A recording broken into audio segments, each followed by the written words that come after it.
నమస్తే. రానున్నటువంటి పార్లమెంటు ఎన్నికల్లో బీఆర్ఎస్ పార్టీకి గట్టి ఎదురుదెబ్బ తాకేటువంటి అవకాశం స్పష్టంగా కనబడతా ఉన్నది. ఒక పక్కన సిట్టింగ్ ఎంపీలు దూరం అవుతా ఉన్నారు. మరో పక్కన ఎమ్మెల్యేలు సైతం పార్టీకి సపోర్ట్ చేసేటువంటి ఆలోచన కూడా లేకుండా ఉన్నట్టుగా సమాచారం అందుతా ఉంది. ఎందుకంటే గ్రేటర్కి సంబంధించినటువంటి పరిధిలో ఒక పక్కన సికింద్రాబాద్, చేవెళ్ళ, మల్కాజిగిరికి సంబంధించినటువంటి పార్లమెంటు స్థానాలు ఏవైతే ఉన్నాయో ఆ స్థానాల్లో గెలిచినటువంటి బీఆర్ఎస్ పార్టీకి సంబంధించినటువంటి ఎమ్మెల్యేలు ఎవరు కూడా రానున్నటువంటి పార్లమెంట్ ఎన్నికల్లో బీఆర్ఎస్ పార్టీకి సపోర్ట్ చేసేటువంటి దిశగా వాళ్ళ ప్రయత్నాలు అయితే ఉండకపోవచ్చు అనేది భావనకి వాళ్ళు వచ్చినట్టుగా తెలుస్తూ ఉంది. దీంట్లో ముఖ్యంగా ముఖ్యమంత్రి రేవంత్ రెడ్డి ఒక చాకచక్యమైనటువంటి ఒక నిర్ణయానికి వచ్చినట్టుగా తెలుస్తుంది. ఎందుకంటే రానున్నటువంటి పార్లమెంట్ ఎన్నికల్లో తాము 14 సీట్లను గెలవాలన్నటువంటి ఉద్దేశంతో ఒకవేళ కనుక 14 సీట్లు కాకపోయినా 10 సీట్ల లోపు కనుక కాంగ్రెస్ పార్టీకి రావాలంటే ఖచ్చితంగా బీఆర్ఎస్ పార్టీకి సంబంధించినటువంటి ఎమ్మెల్యేల యొక్క సపోర్టు చాలా అవసరం. కాబట్టి ఈ ఎమ్మెల్యేలను కూడా గాలం వేసేటువంటి పనిలో నిమగ్నం అయిపోయాడు.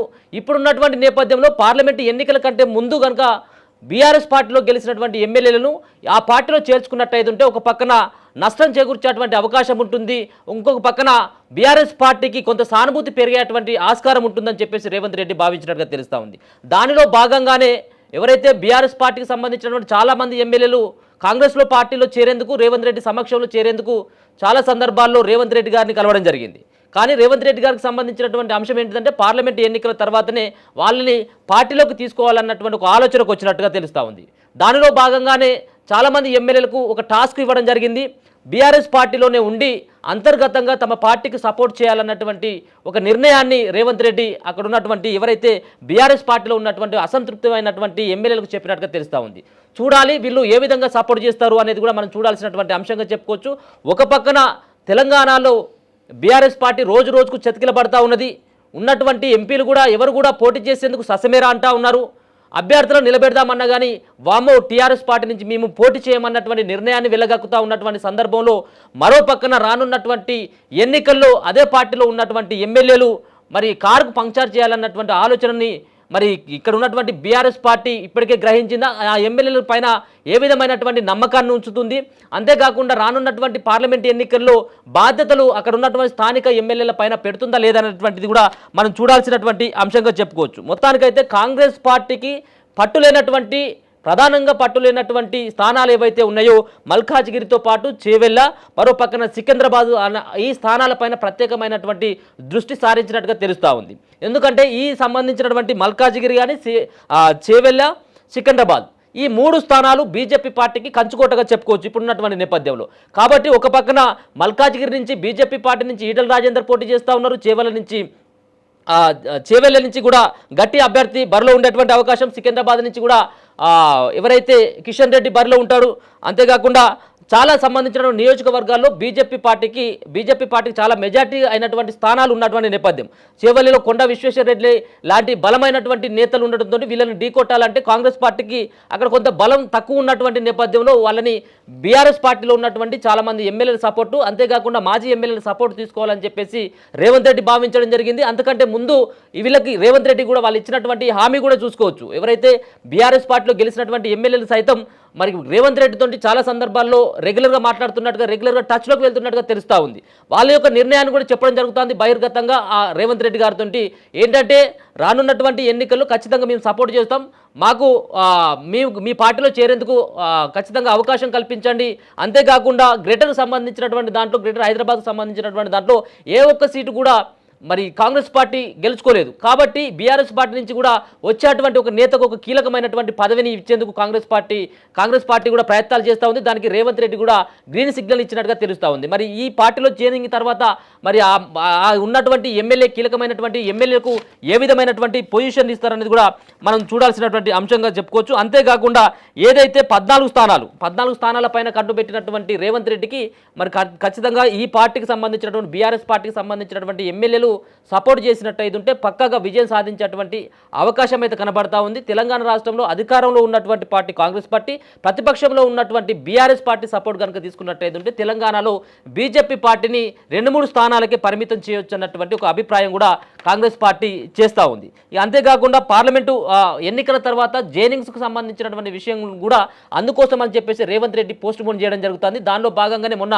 చేవెళ్లకు సంబంధించినటువంటి ఎమ్మెల్యే కాల యాదయ్య ఎవరైతే ఉన్నారో కాల యాదయ్య కూడా అసలు పార్టీలో చేరేందుకు మాత్రమే ఆయన రావడం జరిగిందట. కానీ పార్టీలో ఇప్పుడే చేరినట్టు అయితే ఖచ్చితంగా రానున్నటువంటి పార్లమెంట్ ఎన్నికల్లో కొంత ఇబ్బంది అయ్యేటువంటి అవకాశం ఉంటుందని, అంతేకాకుండా పార్లమెంట్ ఎన్నికల తర్వాత పార్టీలకు వచ్చి పార్లమెంట్ ఎన్నికల ముందు బీఆర్ఎస్ పార్టీలోనే ఉండి అదే పార్టీలో ఆ పార్టీ నుంచి కూడా అంతర్గతంగా కాంగ్రెస్ పార్టీ అభ్యర్థికి సపోర్ట్ చేయాలని చెప్పేసి ఆయన విన్నవించినట్టుగా తెలుస్తూ ఉంది.